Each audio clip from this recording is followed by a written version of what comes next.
Dear students, platform of learning YouTube channel पर हम इस वीडियो में 10th क्लास की इंग्लिश सब्जेक्ट की वर्कशीट नंबर 27 को सॉल्यूशन के साथ एक्सप्लेन करने जा रहे हैं। वीडियो को पूरा ज़रूर देखें और यदि आपने अभी तक चैनल को सब्सक्राइब नहीं किया है तो इसे सब्सक्राइब ज़रूर कीजिए। तो चलिए स्टार्ट करते हैं worksheet number 27। Nelson Mandela long walk to freedom. इससे पहली वाली वर्कशीट में भी मैं आपको नेल्सन मंडेला से रिलेटेड एक पैसेज पढ़ा चुकी हूँ। यहाँ पर भी हमें जो पैसेज दिया गया है वो हमारा Nelson Mandela long walk to freedom से लिया गया है। तो चलिए पैसेज को ध्यान से पढ़ते हैं और उसके बाद नीचे दिए गए क्वेश्चंस के आंसर करते हैं। Today all of us do by our presence here confer glory and hope to newborn liberty. देखिए स्टूडेंट्स, यहाँ पर जो हमें पैसेज दिया गया है वह पैसेज हमारा लिबर्टी के बाद का है। लिबर्टी मतलब फ्रीडम के बाद का। इससे पहली वर्कशीट में मैंने आपको समझाया था कि किस तरह से नेल्सन मंडेला ने बहुत सारे ऐसे ऐसे काम किए कि रंग भेद की नीति को ख़त्म किया गया। पहले गोरे और काले में साउथ अफ्रीका में बहुत ज़्यादा फ़र्क किया जाता था कि गोरों को हर तरह से सम्मान दिया जाता था और कालों का हर तरह से शोषण किया जाता था। आपको पता ही है नेल्सन मंडेला पहले साउथ अफ्रीका के काले राष्ट्रपति थे, तो उन्होंने इस रंग भेद की नीति को ख़त्म करने के लिए बहुत सारे रिवॉल्यूशन किए थे। तो ये जो पैसेज है ये हमें लिबर्टी, हमें फ्रीडम मिलने के बाद का पैसेज दिया गया है। Today all of us do by our presence here. आज हम सब यहाँ पर हैं, हमारी सबकी प्रेजेंस यहाँ पर है। Confer glory and hope to newborn liberty. हम इस न्यू बोर्न का मतलब जैसे नया जन्म, आज हमारी इस लिबर्टी का, हमारी फ्रीडम का जो नया जन्म हुआ है उसकी वजह से हमें बहुत ज़्यादा ग्लोरी, बहुत वैभव, बहुत ज़्यादा सम्मान मिल चुका है। Out of the experience of an extra ordinary human disaster. हमें दैट लास्टेड टू लॉन्ग, बहुत लंबे समय से हमें एक ऐसे मतलब एक्स्ट्रा ऑर्डनरी ह्यूमन डिजास्टर का ऐसा एक्सपीरियंस हो चुका था। ह्यूमन डिजास्टर्स मतलब कि किस तरह से ह्यूमन का शोषण किया जाता है, हमें उसका इतना एक्सपीरियंस हो चुका था कि हम वो बात कभी भूल नहीं सकते।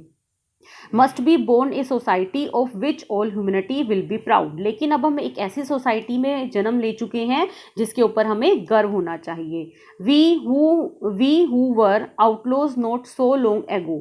बहुत साल पहले हमारे ऊपर कोई भी मतलब हमारे पास जितने भी हमारे पास अधिकार होने चाहिए थे वो कोई भी नहीं माना जाता था। Have today been given the rare privilege to be host to the nations of the world on our own soil. और आज हमें मतलब have been given the rare privilege to be host to the nation of the world on our soil. आज हम एक ऐसी मिट्टी में जन्म ले चुके हैं जहां पर अपने राष्ट्र को हम खुद होस्ट करने वाले हैं। होस्ट करने का मतलब सबको ही पता है ना, जैसे स्टेज को होस्ट करने के लिए एक होता है, होस्ट का मतलब होता है मेजबानी करने वाला। तो हम अपने ऐसी मिट्टी में अब हम पैदा हो चुके हैं कि जहां पर हम अपने वर्ल्ड को हम खुद ही होस्ट कर रहे हैं, अपने खुद ही मतलब बना रहे हैं। We thank all of our distinguished international guests for having come to take possession with the people of our country of what is after all a common victory of justice for peace for human dignity।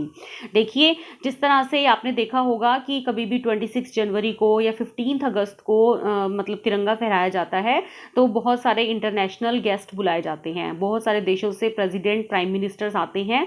तो इसी तरह से यहाँ पे बोला गया है कि we thank all of our distinguished international guest. हमें सब इंटरनेशनल गेस्ट का दिल से धन्यवाद करता हूँ। For having come to take possession with the people of our country of what is. जिन्होंने मतलब जैसे हमारे देश के लोगों ने मतलब अब अपना अधिकार कर लिया है। पोजेशन का मतलब होता है कब्जा करना, अधिकार करना, मतलब हमारी कंट्री पर अब हमारे देश के लोगों का ही अधिकार हो गया है। After all A common victory for, और आफ्टर ऑल मतलब अधिकार हो गया है तो अब हमने जस्टिस के ऊपर, न्याय के ऊपर, पीस शांति और ह्यूमन डिग्निटी मतलब इतना गौरव प्राप्त कर लिया है। इन सब के ऊपर हमने विजय प्राप्त कर ली है। We have at last achieved our political emancipation. Emancipation का इमेंसिपेशन का मतलब होता है मुक्ति, तो पॉलिटिकल मतलब राजनीतिक, मतलब अब हम राजनीतिक मुक्ति प्राप्त कर चुके हैं। We pledge ourselves to liberate our all our people from the continuing bondage of poverty, deprivation, suffering gender and other discrimination. अब हम सबको प्लेज लेनी चाहिए, ये शपथ लेनी चाहिए कि पहले हम जिन गरीबी की मतलब पॉवर्टी की बॉन्डेज में बंधे हुए थे, नुकसान होता था, हमारा सफरिंग, हमें सफ़र किया जाता था, हमारा जेंडर डिस्क्रिमिनेशन होता था, हमसे हर बात में भेदभाव किया जाता था, अब उन सब बातों से हमें लिबर्टी मिल चुकी है और हम इस लिबर्टी को बनाए रखेंगे। Never never and never, never, never and never again shall it be that this beautiful land will again experience the oppression of one by another। तो अब हम मतलब कभी भी अपनी इस ब्यूटीफुल लैंड को दोबारा से उत्पीड़न करने वालों के हाथों में नहीं जाने देंगे। The sun shall never set on so glorious a human achievement. अब जो मतलब हमारे क्या कहते हैं अचीवमेंट का, हमारी फ्रीडम का, हमारी लिबर्टी का जो भी सन उदय हुआ है, हम उसे कभी भी सेट नहीं होने देंगे, कभी अस्त नहीं होने देंगे। लेट फ्रीडम रिजाइन, आज़ादी को राज करने दो। God bless Africa. तो स्टूडेंट्स ये हमारा पैसेज था। चलिए अब क्वेश्चंस देखते हैं।